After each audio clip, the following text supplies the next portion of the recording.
Today we have three very different seam samples. I am going to work on a patch pocket, which can be applied to the tote bag. I also have a jean zipper, just so a regular non-separating zipper that I will be inserting into a seam.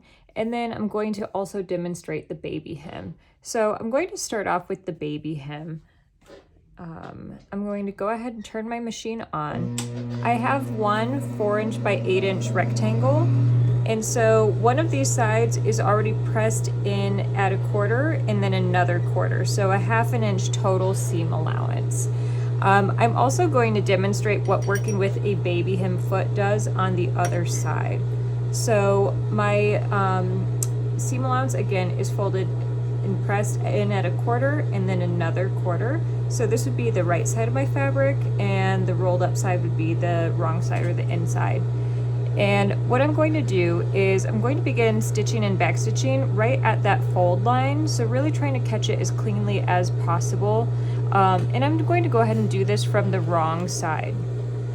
So stitching and back stitching.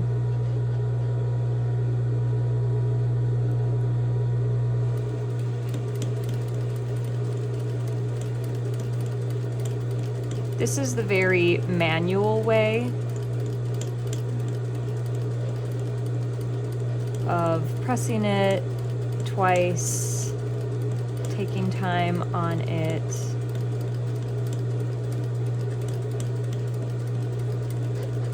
Okay, I'm going to go ahead and backstitch. All right, so when I have done that, I should have one seam line on the front here, and then one on the back, and again this is the rolled side with the darker thread.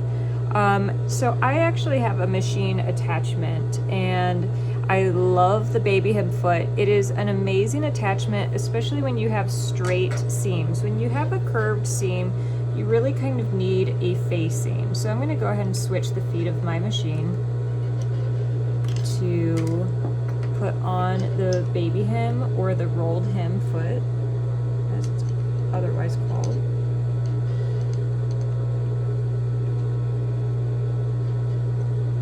Okay.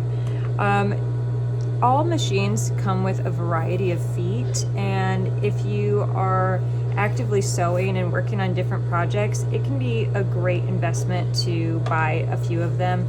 An invisible zipper foot as well as a zipper foot are super helpful. And again, I love the baby hem feet. I'm doing mine at 1/4 inch right now. They also come in like 1/8 inch, but they are just super. So what I'm going to do is I'm going to kind of feed in, my fabric into that rolled hem. And I'm just going to twist my fabric around the piece of the machine.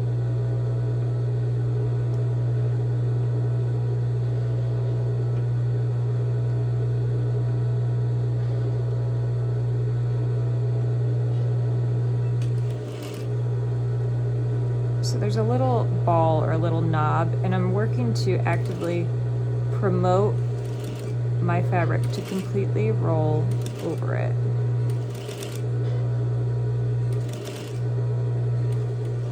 And so I go really, really slowly. Again, this only works particularly well when you have a straight seam or a straight edge. If you don't, then you will have to do it by hand, but it really does require like a facing if it's not a straight edge. It should have a different finish. So I'm going to go ahead and backstitch. And you can see why people invest in these feet. I get a perfect folded edge from that foot, right? So it's a little bit cleaner and more narrow than the one I did by hand. And it does the process of rolling it, pressing it perfectly for you, so you don't have to do anything else. So that is a wonderful investment. I'm going to change the foot back to my regular presser foot, and I will get started on the pocket.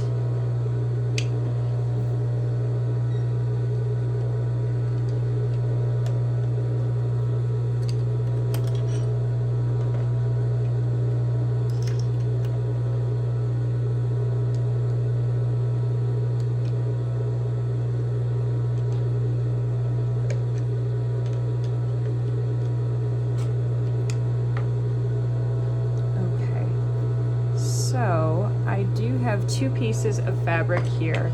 I have a big base cloth, and then I have one that will become my pocket. So this we can theoretically kind of think about it being our shell or the lining of our tote bag, because the pocket can go on the inside or the outside. I'm going to work on a patch pocket that does not have exposed seam allowance.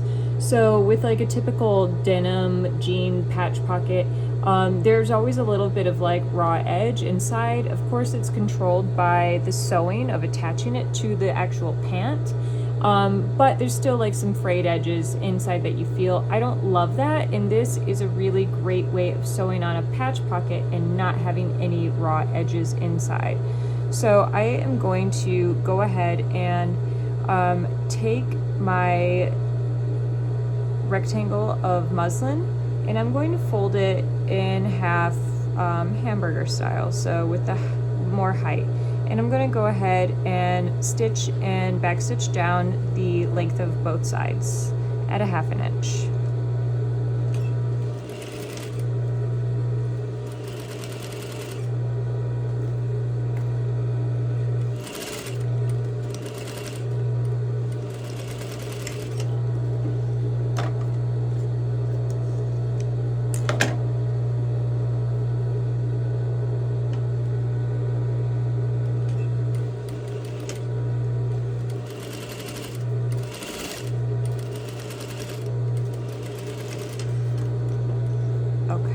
So just like so.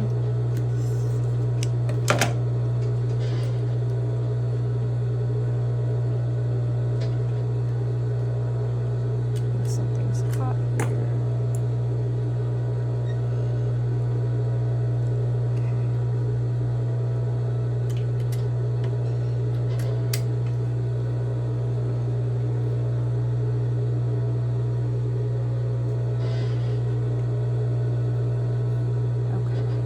So it should look like this. Right now I'm going to turn this inside out.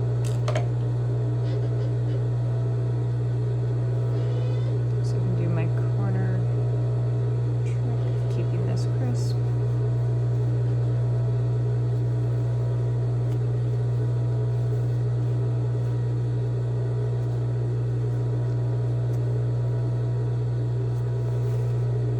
Okay, just like so.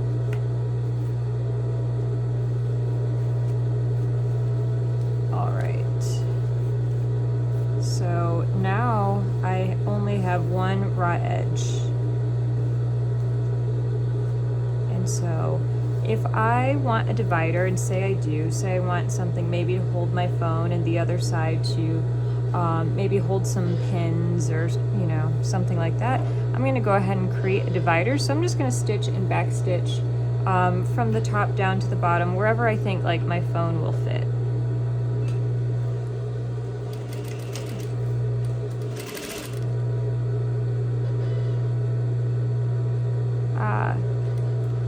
I actually totally goofed. Pause on that. Pause. Okay. I'm actually going to first apply it to my project.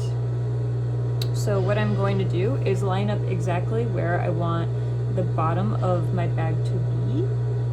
And then I'm going to go ahead and stitch it at a 1/4 inch.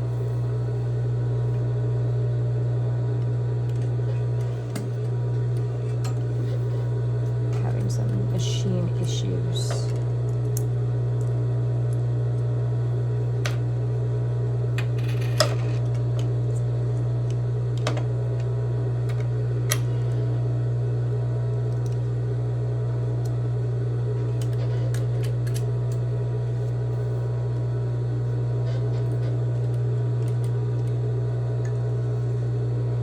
Okay, so again, I'm going to stitch down the base of my pocket because it's going to pop up this way. So wherever I want that bottom to be.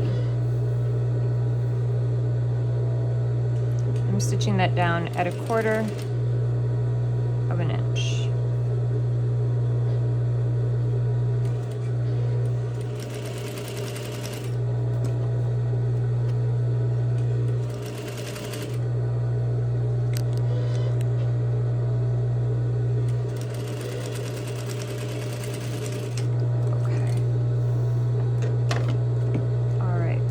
that sewn. Now I would take it and press it up. Okay. And now I'm going to stitch down the sides as well as the bottom. So I'm going to go completely around here so that my seam allowance is encased here. So I will never feel those raw edges on the inside of my pocket. So I'm going to start here and I'm going to stitch it, I think, at about 1/8, but I'm going to transfer and stitch it at another 1/4 at the bottom because I want to prevent feeling that seam allowance. I'm stitching it at 1/8 on the sides because I do want it to be really close to the edge. I don't want to feel like that flap of the pocket kind of raised and coming up higher. So walking my machine to 1/4 inch, and then I will pivot my machine with the needle inserted and stitch all the way across.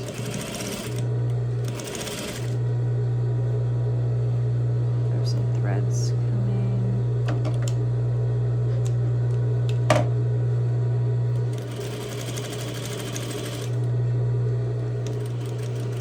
All right, and so I'm gonna walk it, because here I'm again just going to stitch it about 1/8 of an inch. All right.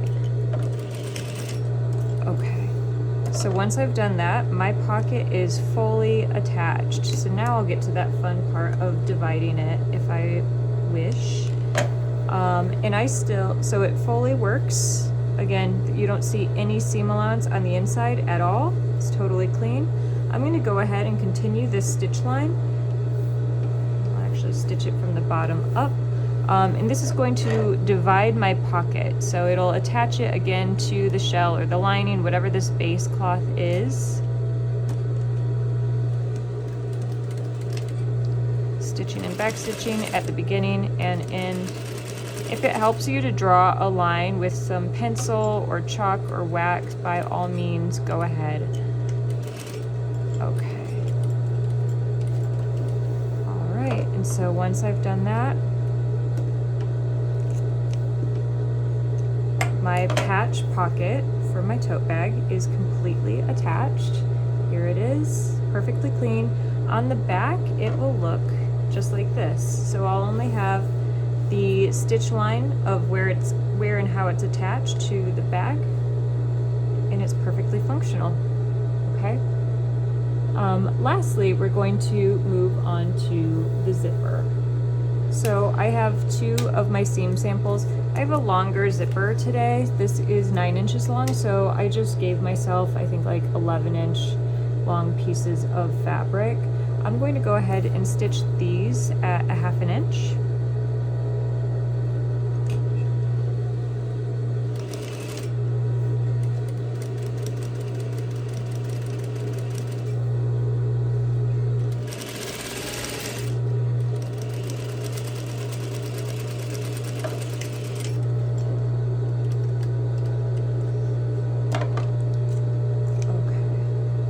Once those are sewn, I will take this, open it up, and finger press it here. Okay. My next step is going to be switching my foot. So this time I have a zipper foot, and I'm going to swap out the foot of my machine.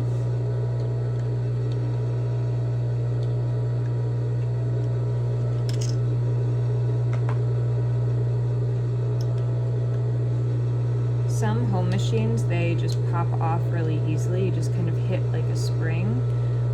For industrials, you need a screwdriver, so it's a little clunkier.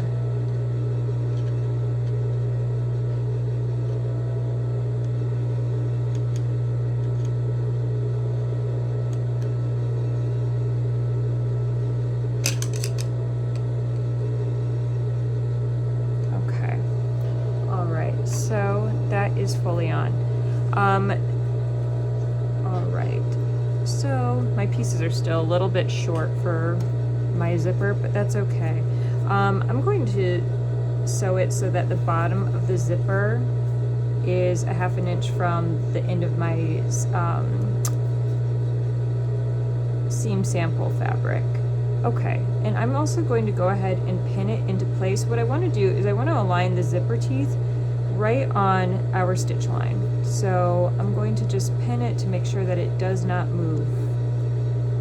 Again, it's going to extend past the top, but that actually works in my favor a little bit. When you are stitching a zipper down, you'll have to move the zipper pull so that you can get around it without breaking your needle. All right.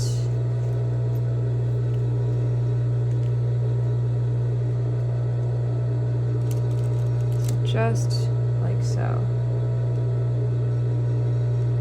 Okay. All right. Now I'm going to begin sewing. And I'm actually going to start significantly below, and I'm sewing right next to those zipper teeth now. So I'm starting below the zipper pull. I can come back to that later, but I'm going to start about a 1/2 inch below. And I'll stitch and backstitch, and again, I want to sew very close to those zipper teeth.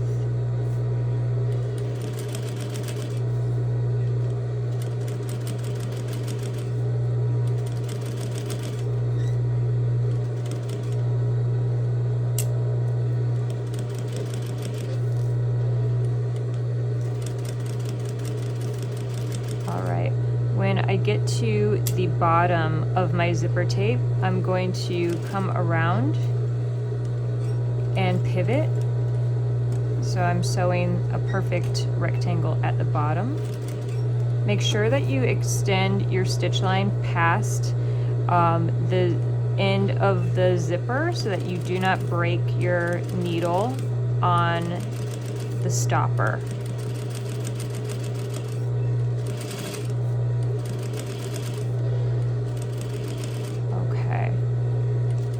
Getting very close. Again, what I am going to do is stitch and backstitch here.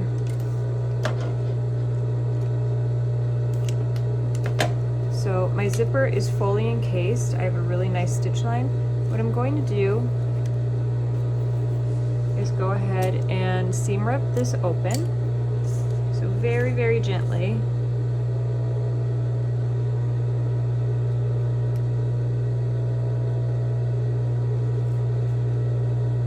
Sure I don't tear through anything.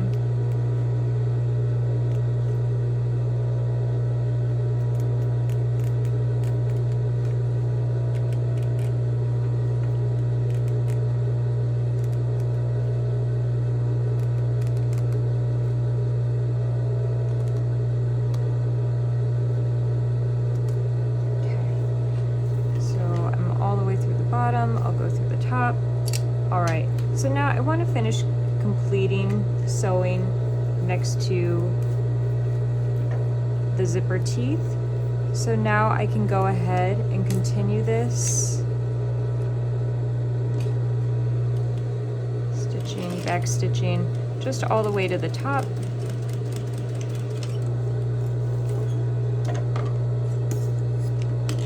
And the same on the previous side.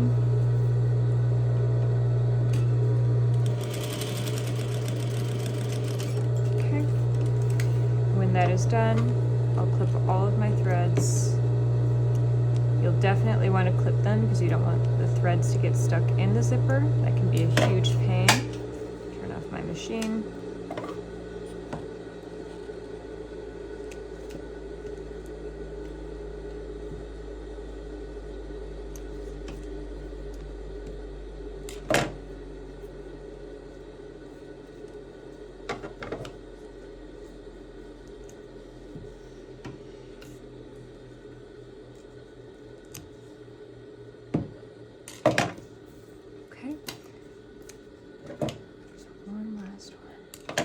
And now I have a fully functioning set-in zipper to my seam.